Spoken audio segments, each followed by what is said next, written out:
Hey everyone! So I'm making this video to explain how to make fabric washable, reusable face masks.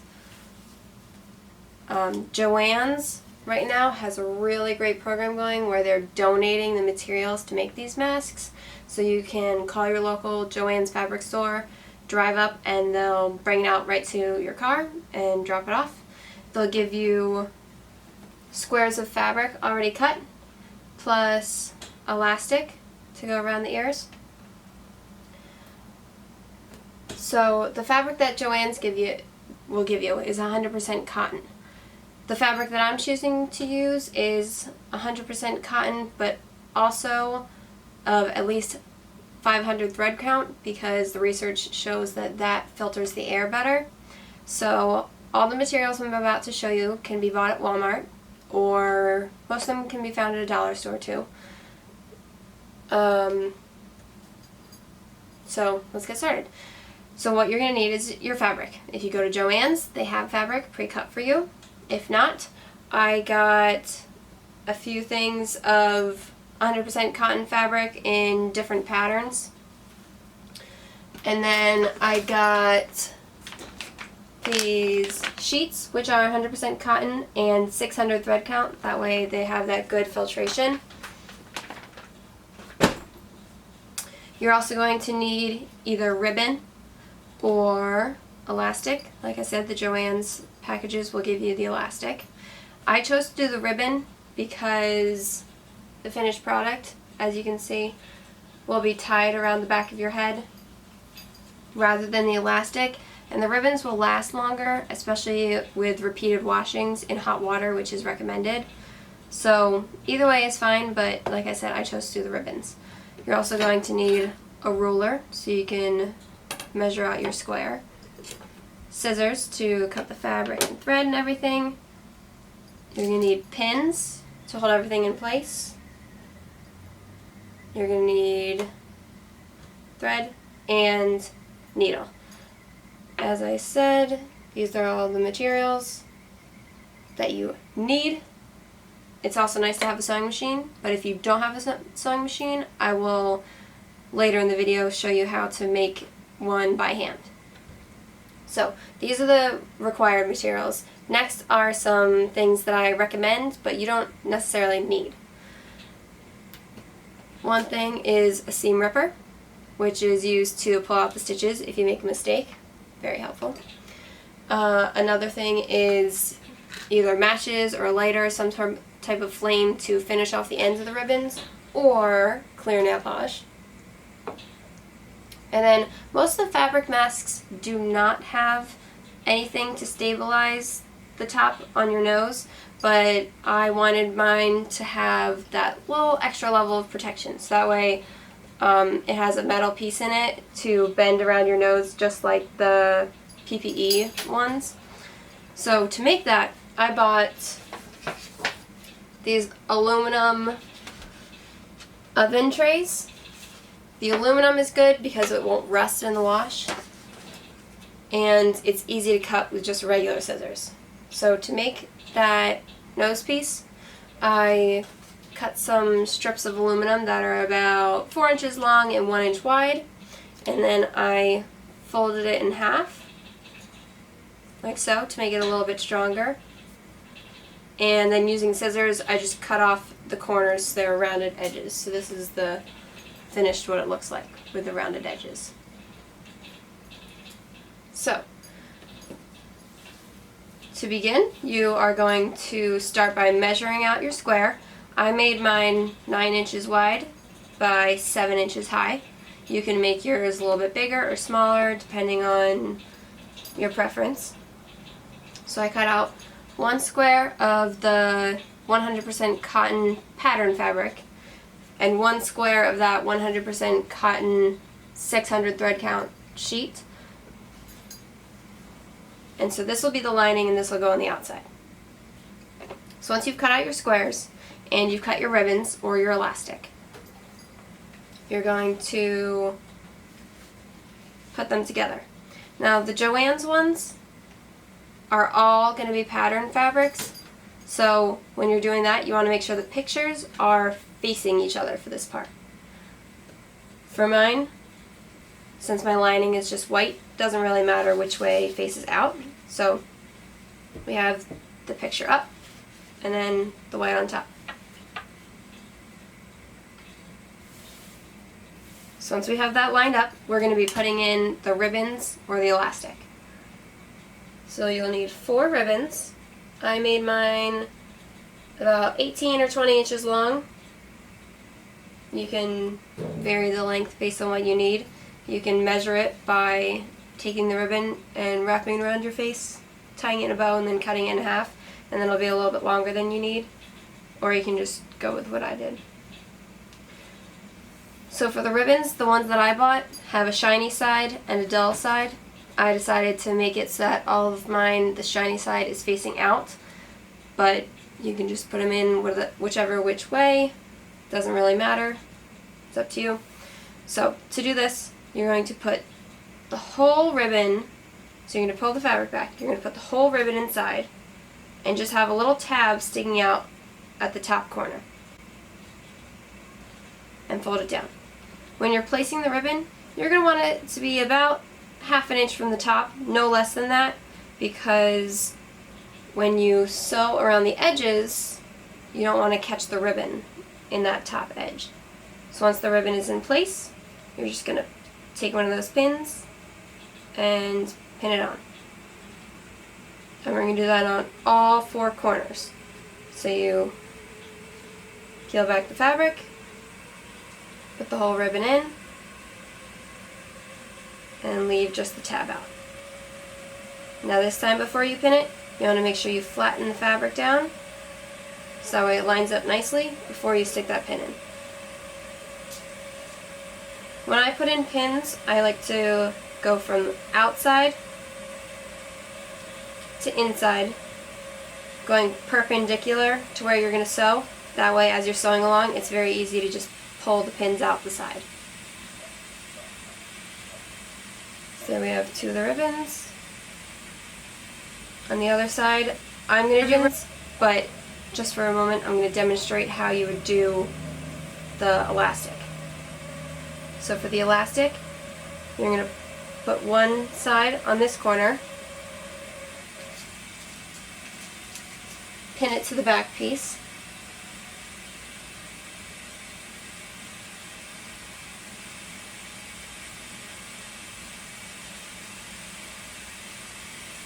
then put the other end, make sure you're keeping it flat, on the top corner,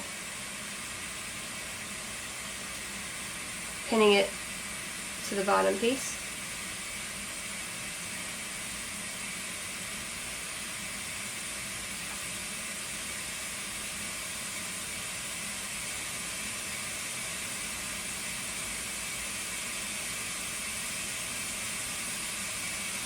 Now the reason that with the elastic you pin it to the bottom piece and then you fold it over and pin it again, whereas you don't do that with the ribbon, is because the elastic is actually going to be stretched while you're sewing it, so you just don't want anything to shift while you're pinning it. So you're going to take that, either the top corner or bottom corner, it doesn't matter. You're going to line it up and you're going to pin right next to where you pinned before, making sure you're catching both of those layers of fabric plus the elastic. Then you pull out that pin that was in the back. So now you're all set. Then you're going to, once again, flatten the fabric out, stretch the elastic so the fabric is laying flat, and once again, pin on top, and pull out the bottom pin. So, I'm going to take the elastic out and replace it with ribbons because, like I said, I'm doing ribbons in mine.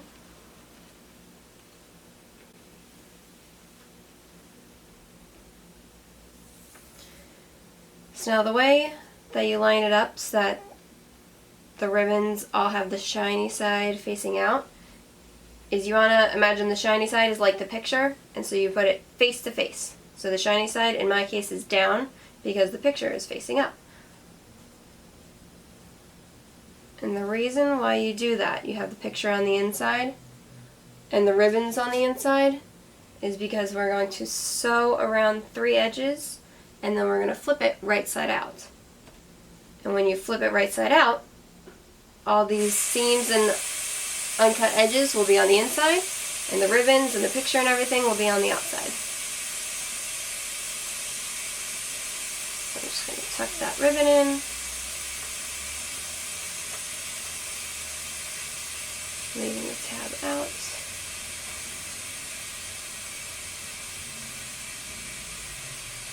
Flatten that fabric down.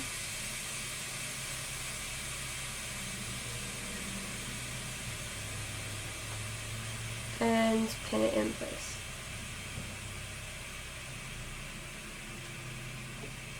Now we go around, make sure all the ribbons are tucked in. And I'm going to check to make sure the dull side is up for me on all those tabs. And we're good to go. Now, like I said before, we're only going to be sewing 3 sides for right now. So if your picture has a top and bottom, like it has characters standing up, you want to make sure that the top is what you leave open, because that's where we're going to put the nose piece. So, starting on the first short side, we're going to sew down the short side, across the long side, and then up the other short side. So we're going to put that in the machine, and you're going to line your needle up so you're about 1/2 inch from the edge. That 1/2 inch that's sticking out is called the seam allowance, and we want to leave that there, that way the fabric doesn't pull through or unravel or anything.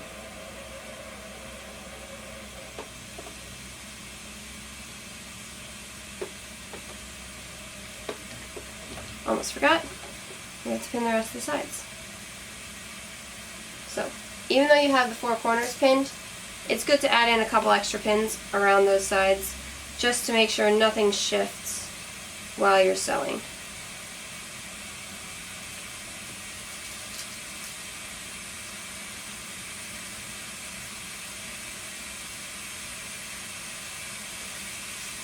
So I'm just going to go ahead and pin all the way around, making sure those ribbons are not pinned in.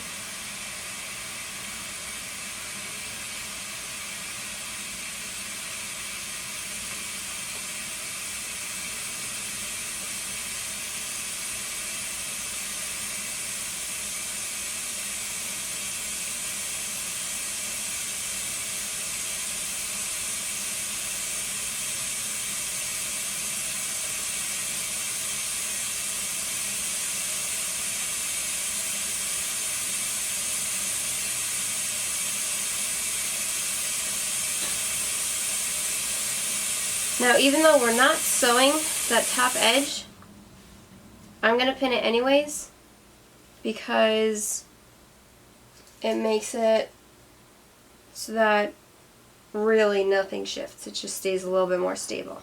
But if you want, you can leave it unpinned to help you to remember to stop and not sew it.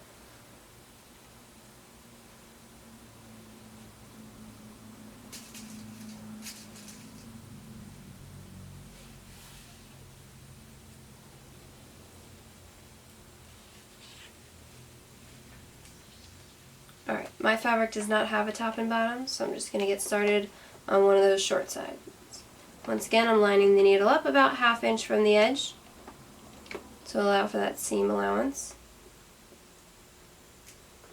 Now, before I sew down, I want to make sure, feel along, make sure all those ribbons are tucked in. Because if you get the ribbons, if they get sewn into the edge, once you flip it right side out, they'll be stuck. You'll have to take the stitches out. Alright, so when you start sewing, you take a couple stitches, then you're going to back stitch a couple stitches, and then go forward again. This just makes it so that those stitches are harder to pull out. As you go along, you just remove the pins, keep feeling along for those ribbons, make sure none are getting stuck, and you're going to go, and then stop about 1/2 inch from the end. When you stop, you want to make sure your needle is down, because you're going to lift that foot to make the turn. And once again, I'm going to check for those ribbons. Make sure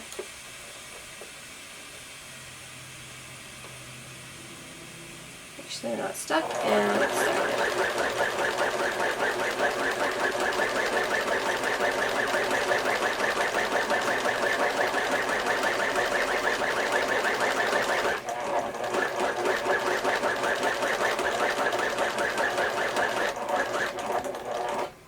Stopping half an inch from the end again.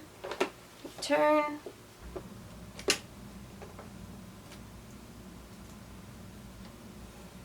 Check for the ribbons.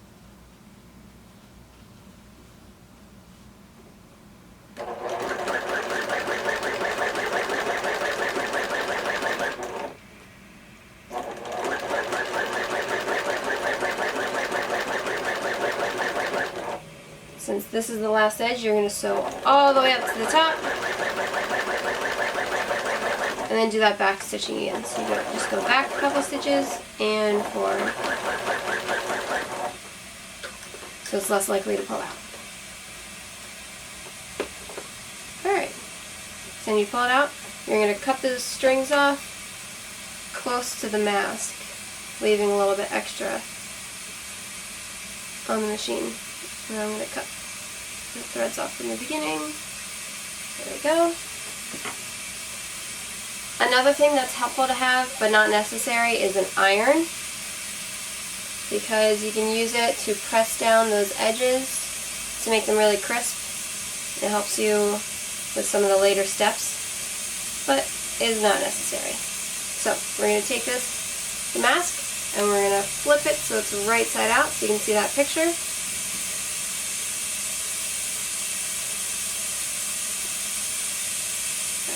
Pull those corners out. The ribbons are really helpful for this.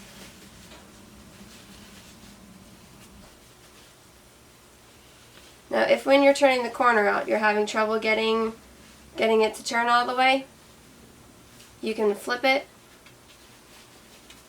inside out again and cut off that extra bulk in the corner. So you just cut straight across the corner to cut off a little extra fabric. But you want to make sure you leave some room by the stitches so you don't go too close to those stitches, because you still don't want it to pull through. Then you can flip it back out, and you can use those scissors again, but closed this time. Stick it inside and use them to just push that corner all the way out.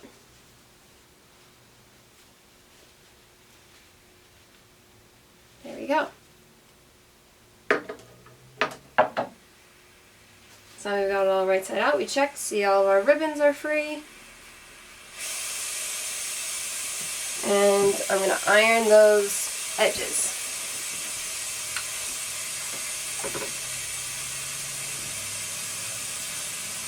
So when you're ironing, you're going to want to pull those edges really tight. Make sure they're not rolling in on each other. Then you press it down to get a crisp edge.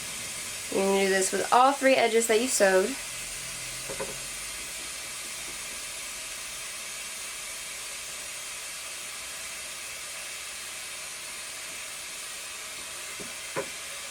There we go. Now we've got some nice crisp edges. As for the top edge, you're going to fold it in on both sides. See that? See how both sides are folded in? And then you're going to want to iron that down. Like I said, if you don't have an iron, that's fine. It just makes it a little bit easier for the next steps. Alright, so now that we're ironed in, we're going to flip it inside out again to put in that metal nose piece that just keeps the mask down, pressed flat against your face. So if you're not doing the nose piece, then you can just skip ahead to the next step.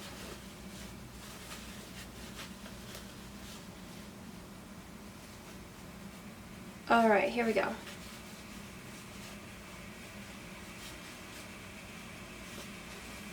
So you've got it inside out.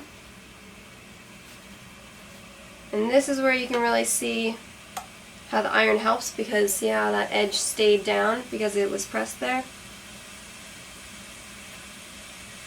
Now, when we're sewing the nose piece, we only want to sew it to the white, or the inside fabric.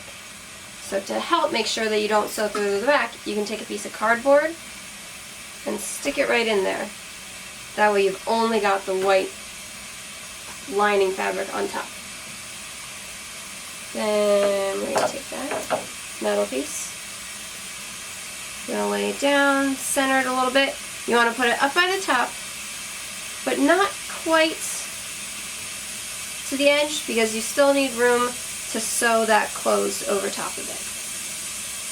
So now we're going to use our needle and thread.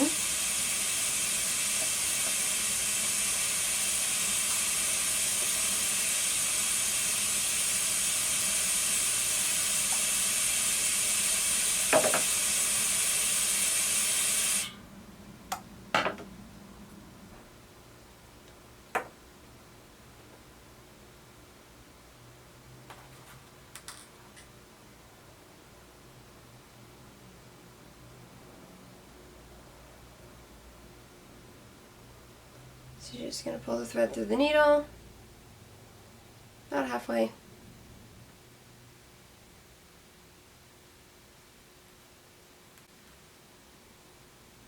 Okay, so now to start, you want to start, I usually start at one end, but you can start pretty much anywhere. You're just going to take up a tiny bit of fabric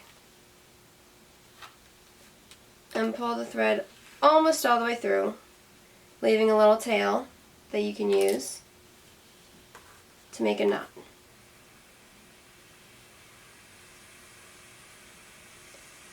I always do at least a triple knot, just to be sure, because once again, after you do all this work, you don't want it to get pulled loose.